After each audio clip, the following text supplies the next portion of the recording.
Greetings, and welcome to Earthling Cinema.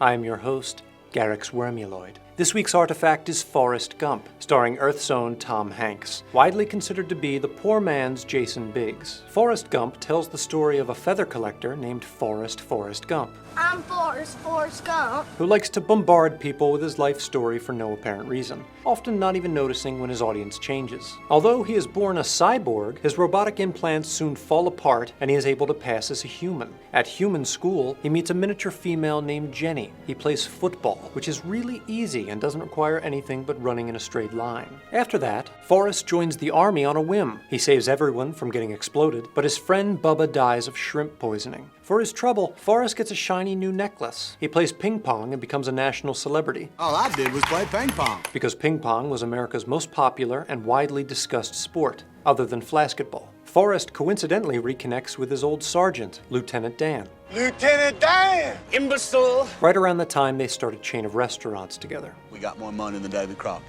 Jenny comes back for a quickie and runs away again just for kicks. Forrest goes for a jog to think things over, then meets his son, marries Jenny, and buries Jenny. Finally, we get one last look at the true hero of this film, that goddamn feather. Aside from the Martin Luther King assassination and the Abraham Lincoln assassination, Forrest Gump features nearly every significant social or political event of the 60s and 70s. But whereas everyone around Forrest is engrossed by all that political mumbo-jumbo, Forrest is oblivious. Sorry I had a fight in the middle of your Black Panther party. Singularly focused on the thing he best understands, love. Forrest, you don't know what love is. Yes, he does, Jenny.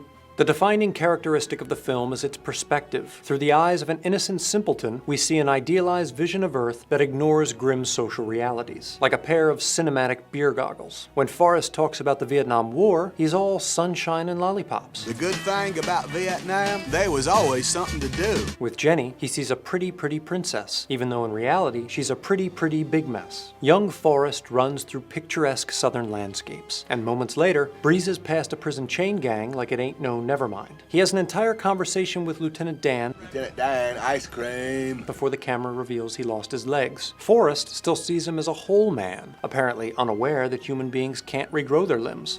Magic legs. What's more, Forrest may be raising a kid that isn't his. Jenny has a history of emotional manipulation and could have just decided to call him once she got sick and needed help. I'll take care of you if you're sick. Her get out of parenthood free card, if you will. Yet Forrest sees it as high romance, as does the audience. In fact, it is entirely possible that Forrest is an unreliable narrator. That tops them all.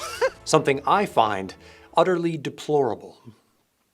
Much of the story depends on his memory, which is idealized and perhaps a bit faulty. You know, it's funny what a young man recollects. In both instances where Jenny tells Forrest to run, Forrest, run, everyone is wearing the same clothes, except Jenny, who only buys designer shit. Either this is magical realism, or Forrest's mind is conflating the two memories. While with his platoon in Vietnam, he recalls unnatural weather shifts, made all the more suspect when immediately punctuated by an enemy attack.